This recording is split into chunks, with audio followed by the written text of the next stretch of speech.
Kevin Jackson Radio Show. Greetings and salutations. You are tuning in to the Disgruntled Millennial portion of the Kevin Jackson Radio Show. We are at the top of the second hour. My name is Brett Segal, subbing in for the great Kevin Jackson. I am also known as the Disgruntled Millennial.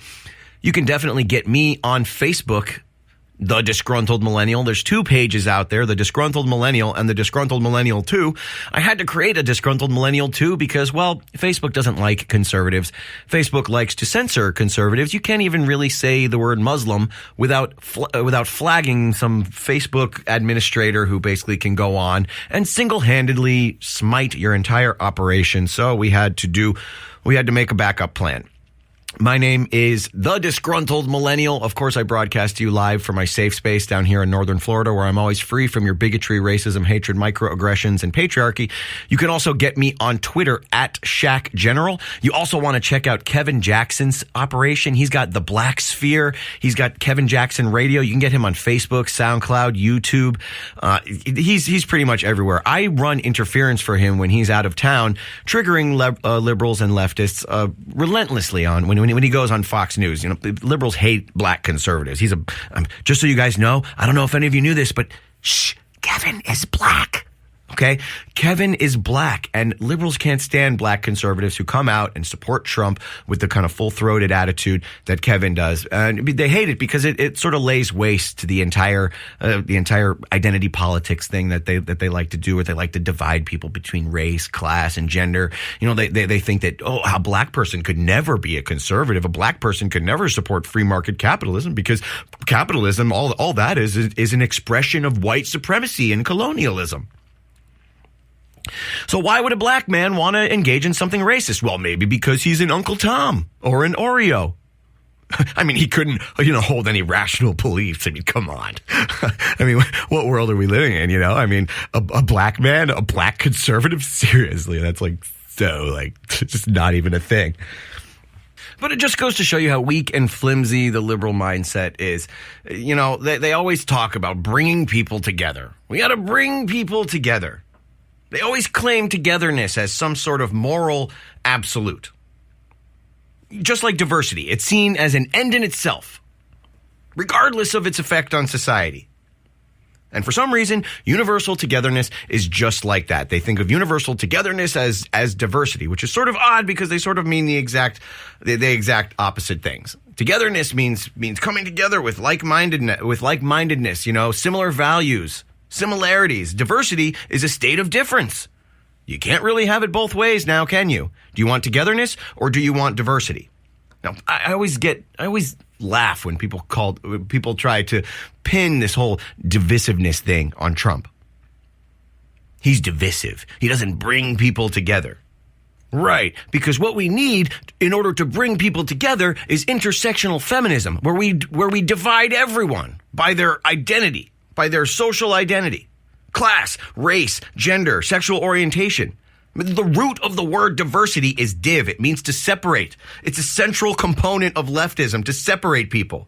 It's no wonder the Democrats were into slavery. It's no wonder the Democrats were into Jim Crow laws, segregation. And now in 2017, you have safe spaces. You have college dorms for blacks only. Muslim no-go zones in Dearborn, Michigan. Liberals don't want to bring people together. They want to separate people. Trump is actually a very, very unifying figure. A very, very unifying figure. He brought a lot of different people together in order to vote him into office. A lot of different kinds of people. Do you ever notice how the liberal mindset is very sort of uniform? If you're a liberal, then you pretty much believe the entire ticket, the entire liberal ticket. There are so many different types of conservatives that it's mind-boggling. There is as many different kinds of conservatives as there are gender identifications now. You got your Republicans, you got your libertarians, you got your anarcho-capitalists, you got all sorts of different identifications for people who voted for Trump, people who were of a different mindset, who were able to compromise. Isn't that what it's all about? Isn't that what togetherness is all about? A little bit of compromise? But no, the left is absolutely uncompromising when it comes to Donald Trump. And they do this in the name of togetherness, which is just so laughable. You see, people are coming together despite their intersectional victim identity. They're coming together to stand up for Western values. But you know what? Togetherness to a leftist is great unless you're standing up for Western values. Then you're just a white supremacist. Calling conservatives divisive is nothing more than evidence that liberals are so out of touch with the other half of America, the American half of America, the half that wants to preserve Western values, that likes America as it is. We don't want socialism. Socialism is patently un-American. And it's not because conservatives don't like community and togetherness. We love togetherness. Freedom brings togetherness. True, meaningful togetherness is voluntary. Don't you get it? Just like meaningful charity is voluntary. It's not charity if someone stole it from you. It's charity if you give it away. Now, a togetherness that forces you to be together with people is just worthless. It's empty. And only freedom can bring true togetherness, not government control, as the leftists would have it. To a leftist, it's impossible for them to think that Trump's election is an example of Americans coming together.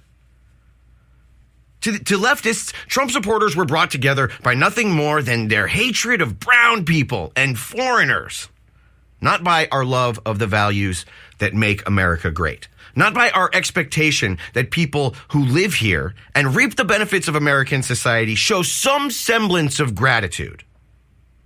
You see, the left really shows its true colors in their reaction to Trump's pro-American approach to being president of America. He hates immigrants. He hates foreigners. The demagoguery literally never ends. And there's a novel thought, the president of America actually focusing on America and doing things for America. It's crazy how this pro-American agenda has turned into an anti-everyone else. If you're pro-American, then you hate everyone. No, leftists want us to love everyone, even evil people, even the mullahs in Iran. We have to love Iran. You see, I think a certain amount of divisiveness is good, especially when it's good that is being divided from evil. Good has nothing to gain from evil. There should be no compromise between good and evil. You see, leftists, they don't believe in good and evil, so they don't know anything about good divisiveness that keeps us safe and divided from people and philosophies that poison the life-affirming philosophy of the West. Get me at Shaq General. This is the Kevin Jackson Radio Show. We will be right back. This is the Kevin Jackson Radio Show. Do you owe back taxes to the IRS or state? The secret to avoiding the IRS nightmare is to seek professional representation. My friends at Security Tax Associates provide the most cost-effective and ethical representation in the industry while helping to avoid seizures, levies, and wage garnishments. Security Tax Associates is here to ensure that the appropriate steps are taken to permanently eliminate any possibility of future tax burdens once and for all. For a free, no-obligation consultation, contact Security Tax Associates, 844-779-4177. That's 844-779-4177. 844-779-4177. Or visit them at securitytaxassociates.com.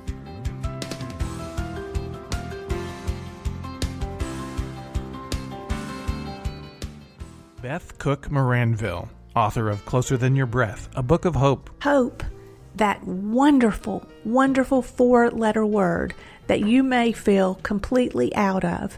I wrote this book to give you great hope. It's not too late. If fetal position is an all too familiar place for you, I understand.